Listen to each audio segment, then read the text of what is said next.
Olá, pessoal, bom dia, tudo bem? Sétimo ano. Vamos iniciar mais uma aula nessa manhã. Então, convido você a abrir o seu livro na página 162, que nós vamos falar sobre vírus, vacina e defesa. Então, para a gente começar, eu gostaria de lembrar que até então nós começamos a fazer o estudo de alguns reinos. Vimos o reino Monera, que estuda as bactérias, o reino Protista, que estuda os protozoários, e o reino Fungi, que estuda os fungos. E também as doenças que são causadas por cada um desses seres vivos. Na nossa aula de hoje, nós vamos estudar um pouco sobre os vírus, que significam, vem lá do latim, venenos. O que são vírus, pessoal? São agentes infecciosos acelulares. Esse termo acelular significa dizer que os vírus não possuem estrutura celular. Ou seja, eles não são formados por células. Se eles não são formados por célula, nós podemos dizer que eles são seres não vivos. Então, eles não são classificados como seres vivos. É esse o grande desafio da medicina, é tentar combater um organismo que nem vida possui. Então, os vírus, eles não possuem estrutura celular, não são formados por células, portanto, não possuem vidas. Então, de maneira geral, gente, eles são formados por uma cápsula externa de proteína. Então, eles ficam dentro de uma cápsula que ela é formada por proteína e nós chamamos essa cápsula de capsídio. E eles estarão envolvendo um material genético, seja RNA ou DNA. Então, os vírus estão dentro de uma cápsula proteica, que nós chamamos de capsídio, e dentro dessa cápsula nós encontramos DNA. E vale ressaltar que os vírus eles são microscópicos, nós não conseguimos vê-los. Alguns vírus, gente, além desse capsídio, dessa cápsula proteica, eles possuem um envoltório externo, por fora dessa cápsula, que eles adquirem da membrana plasmática das células que eles infectam, que eles se hospedam, e nós chamamos isso de envelope viral. Então, esse tipo de vírus é chamado encapsulado. Então, o vírus encapsulado é aquele que consegue o envelope viral a partir da membrana celular de outras células. Então, aqui ó, nós podemos perceber na página 162 alguns exemplos de vírus. Nós temos o vírus da poliomielite. Então, eles possuem uma cápsula e dentro tem material genético. O vírus do tabaco, da mesma forma, possui uma cápsula de proteína por fora e dentro nós vamos encontrar material genético. O bacteriófago, que é um vírus que atinge bactérias, que é muito fácil de ser reproduzido, vai ter também uma cápsula proteica, dentro nós vamos encontrar DNA, enfim, o vírus da gripe, o vírus do HIV, todos eles irão possuir essa cápsula proteica e dentro dessa cápsula proteica nós vamos encontrar material genético, seja DNA ou seja RNA. São vírus, os vírus são estruturas simples, porém causam danos nefastos, tá bom? Então, vale ressaltar uma coisa interessante sobre os vírus. Eles não possuem metabolismo próprio. Eles não respiram, eles não fazem digestão, eles não se alimentam, eles não têm vida. Então, eles não conseguem desenvolver o seu próprio metabolismo. O que eles fazem, gente? Eles precisam parasitar outras células. Por isso que eles são chamados de parasitas intracelulares obrigatórios. Ou seja, eles precisam infectar uma célula, parasitar essa célula para que possa realizar suas atividades. As suas atividades ela é voltada mais à reprodução. Então, quando o vírus consegue infectar uma célula, ele consegue se reproduzir muito rápido ali dentro, porque a sua formação é basicamente material genético e cápsula proteica. Então, esse material genético começa a se duplicar, infectando cada vez mais a célula e formando novos vírus. Tá bom? Bem, existem vírus que vão infectar animais, plantas, bactérias, fungos. Então, os vírus eles estão presentes na natureza e eles podem infectar diversos organismos diferentes. E aí, gente, esses vírus, eles podem, na verdade, causar as viroses. Então, quando eles parasitam o hospedeiro, esse vírus vai modificar totalmente o metabolismo da célula que foi hospedada. E esse processo nós vamos chamar de doenças virais ou então de viroses, que são todas as doenças que são causadas por vírus. Os vírus, gente, eles automaticamente danificam a célula, porque eles parasitam, começam a se reproduzir e aquela célula tende a morrer. Então, quando dentro da célula os vírus se reproduzem de forma muito acelerada, causando cada vez mais infecções ou causando cada vez mais um quadro de doenças, nós chamamos isso de virulência, né? A virulência, ela pode causar um surto, uma endemia, uma epidemia ou até mesmo uma pandemia. Então, nós estamos, por exemplo, em uma pandemia causada por uma virulência, que é a disseminação do Covid-19, do coronavírus. Então, nós temos esses conceitos aqui do lado, bem interessante. O que é surto, o que é endemia, epidemia, pandemia. Então, começa do menor para o maior. O surto, gente, é quando há um aumento repentino de casos. A endemia, por exemplo, é quando há mais frequência em uma região específica.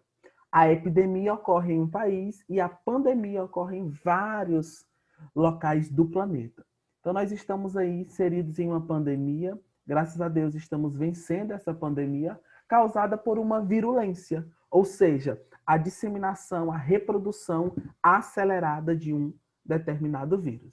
Então, alguns exemplos de virose são gripes, AIDS, hepatite, raiva, rubéola, catapora, herpes, poliomielites, que são doenças causadas por vírus. Tudo bem? Nós ainda vamos estudar as doenças que são causadas por vírus mais adiante. Então, essas doenças, elas possuem um determinado ciclo e elas todas elas são ocasionadas exclusivamente por um determinado vírus e um vírus diferente. Vamos falar um pouco sobre a gripe? Bem, a gripe ela ocorre em ciclos sazonais, ou seja, ciclos sazonais é a mudança do clima quente para o clima frio. Então, geralmente, quando começa a ficar um clima mais frio, a gripe ela passa a ser mais propícia, porque é um vírus que gosta desse tipo de condições climáticas. E aí existem 3 tipos de vírus. Nós conhecemos a influenza A, ela vai conter patógenos mais virulentos e vai provocar formas mais graves da doença. É um tipo de gripe que não é comum. Esse vírus ele vai infectar, por exemplo, aves, né? Aves de criação, no caso galinhas, outras espécies podem chegar até os seres humanos.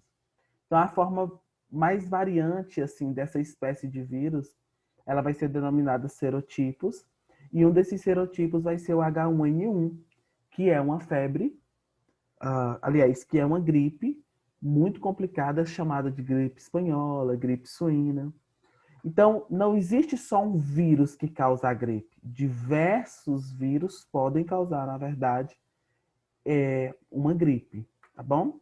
Então, a transmissão, gente, existe essa gripe comum, que é causada por um vírus menos agressivo, que nós conseguimos, na verdade, ficar curados rapidamente, mas existem essas gripes que são bem mais agressivas. Lembram que quando se começava a falar sobre Covid, coronavírus, falavam que era um tipo de gripe? Então, porque o vírus ainda era pouco conhecido e não sabia ainda os seus sintomas e os seus efeitos.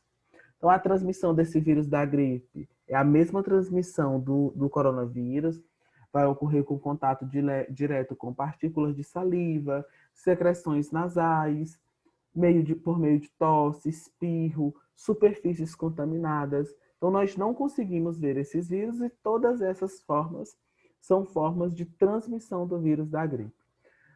Alguns sintomas: frio, febre, coriza, que é o nariz escorrendo, dores de garganta, dores musculares, tosse. Hoje nós já sabemos identificar rapidamente os sintomas da gripe e conseguimos entrar com a medicação.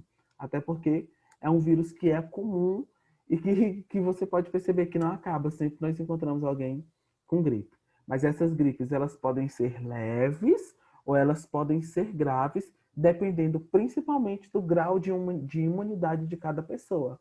Ou seja, do grau de defesa que cada organismo vai ter. Inclusive, uma gripe, se não tratada, ela pode evoluir para um quadro de pneumonia, que é uma doença muito mais séria, tá bom? Vamos lá.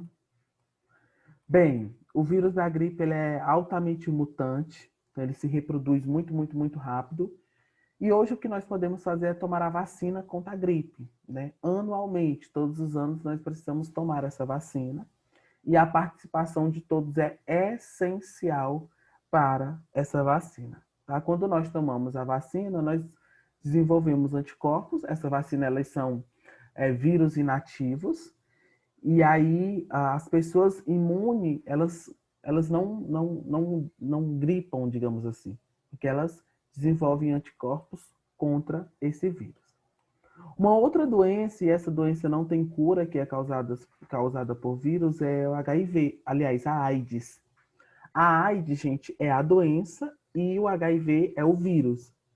Então, a AIDS é uma virose crônica, que não tem cura, e é causada pelo vírus da imunodeficiência humana, conhecido como HIV.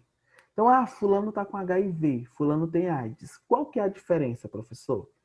A AIDS é a doença que é causada pelo HIV, que é o vírus. Então, essa doença, esse vírus, na verdade, o HIV, ele ataca as células de defesa do corpo, interferindo na capacidade do organismo humano se proteger de agentes etiológicos. O que são agentes etiológicos? São todos os causadores de doenças. Vírus, fungos, bactérias, protozoários. Todos esses agentes etiológicos podem causar doenças. O que o vírus do HIV faz? Ele desprotege o organismo, digamos assim, né? Interfere nessa capacidade de proteção desses agentes. Ou seja, a pessoa fica sem imunidade, ela fica suscetível a outras doenças. Então, AIDS significa síndrome da imunodeficiência adquirida. Então, as células de defesa do nosso corpo, nós temos células de defesa, elas são atingidas pelo vírus HIV, que são os nossos glóbulos brancos. Então, na verdade, esse vírus consegue matar essas células do sistema de defesa e o organismo vai se tornar suscetível a essas doenças, ou seja, vai se tornar favorável a essas doenças. Normalmente, por exemplo, quando nós pegamos uma virose, quando nós somos infectados por um micro-organismo, como um fungo, um protozoário, nós temos um sistema de defesa e esse sistema de defesa ele age contra isso. Quando uma pessoa ela é contaminada pelo vírus HIV e desenvolve a AIDS, ela perde esse sistema de defesa porque as suas células passam a ser destruídas por esse vírus.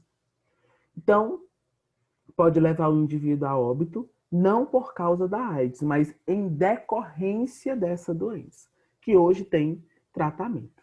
A AIDS ela é uma doença sexualmente transmissível, tá? Então, segundo o Ministério da Saúde, ela pode ser transmitida por relação sexual, principalmente uma relação sexual desprotegida, sem uso de preservativos. O compartilhamento também de seringas, ou seja, de agulhas. Diversas pessoas usam drogas compartilhando a mesma seringa. Transfusão de sangue contaminado, mas o Ministério da Saúde tem atuado de forma rigorosa nessa fiscalização dessa transfusão de sangue. Também pode ser transmitida de mãe para filho durante a gravidez ou também durante a amamentação, mas também durante a gravidez diversos testes são feitos e a mãe passa por passa por um acompanhamento para que essa criança não venha adquirir a doença. E também instrumentos que furam, cortam, contendo sangue contaminado, tá? Então, todas essas formas, elas transmitem o vírus HIV e nós precisamos tomar cuidado com isso. Bem, uma outra doença também causada por vírus é a hepatite. A hepatite, ela não é tão comum, a gente não escuta falar tanto dela, mas é uma doença muito séria. É uma inflamação no fígado e ela pode ser causada por vírus ou também por outras causas, como, por exemplo, álcool, drogas, remédios, né, doenças autoimunes, metabólicas, enfim, qualquer forma externa, droga, álcool, que venha infectar o fígado, que venha, na verdade, pesar um pouco o fígado, pode causar uma inflamação nele. As hepatites, elas são virais. E a hepatite viral, gente, ela é classificada por letras, tá? Mas existem também hepatites, só uma correção. Existem hepatites que não são virais, tá? Mas as hepatites, a maioria, elas são virais. Então, a hepatite A e a hepatite E, elas normalmente são adquiridas em condições precárias. Falta de saneamento básico, falta de tratamento da água. Então, elas podem ser contaminadas por essas vias. A hepatite D, gente, ela só vai infectar pessoas que já tiveram ou que têm hepatite B. E ela também vai ser transmitida por águas ou alimentos contaminados. Geralmente, esse tipo de hepatite é muito comum em pessoas que vivem em locais sem sanitariedade. Já a hepatite B, ela é transmitida por via sexual e também durante a gravidez ou o parto. Então, a hepatite B ela é bem mais complicada. Essa hepatite B e a hepatite C, gente, elas podem também ser transmitidas através do sangue infectado. Então, cada tipo de hepatite tem um grau de agressividade para desenvolver no organismo. A ideia é preveni-las todas. Então, as manifestações das hepatites, elas nem sempre vão ser evidentes, mas elas, quando surgem, vão causar diversos sintomas. Doenças como cansaço, mal-estar, tontura, enjoos, vômitos, dor na barriga, febre, enfim, pele e olhos amarelados, urinas escuras, fezes claras, diversos sintomas que podem ser associados a essas hepatites. Então, não vamos nos apavorar, eu estou tendo esses sintomas da hepatite. Não. É necessário fazer exames rigorosos para detectar essas doenças causadas por vírus. Tá? O diagnóstico precisa ser feito com urgência, o tratamento precisa ser previamente estabelecido e o importante é estar atento aos sintomas. Somente a hepatite A, B e D podem ser prevenidas com vacinação. A hepatite B, não. Precisa ser prevenida com medicação constante. E aí, para a gente finalizar o nosso conteúdo sobre vírus, já que eles não são vidas, é necessário que vacinas sejam feitas para erradicar esse vírus. Então, as vacinas elas são recursos super importantes para a saúde individual e também para a saúde pública, pois elas vão permitir a prevenção ou até mesmo, gente, a erradicação de uma doença dentro de um território. Ao longo da história, se nós formos analisar a história das vacinas, algumas doenças elas foram erradicadas, né? Como, por exemplo, a febre amarela. Enfim, se a gente for parar para analisar, diversas doenças foram erradicadas com o uso das vacinas. Então, essa vacina ela pode ser dose única ou dose fracionada, e ela vai estimular a produção de anticorpos e células de memória pelo próprio hospedeiro. O que é isso, professor? Nós vamos ver no próximo capítulo sobre imunidade. Não, perdão, isso aí nós vamos ver lá no 8º ano.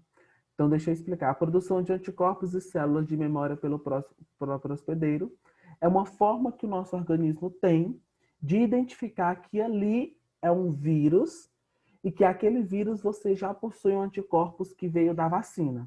Então, esse anticorpos, como em outras formas, capta esse vírus, fazendo com que ele não se dissemine no seu organismo, tá? Então, esses anticorpos são produzidos e a doença não vai ser instalada no corpo, porque a vacina produz esses anticorpos de defesa para esse novo vírus que está chegando para a nossa saúde. Qualquer dúvida, eu estarei à disposição e vocês irão finalizar as atividades do capítulo 10, tá? Que vai falar sobre prevenção de doenças infecciosas. Tudo bem? Então, finalizamos aqui o nosso grupo 5. Tchau, um abraço. Parar de gravar. Finalizar.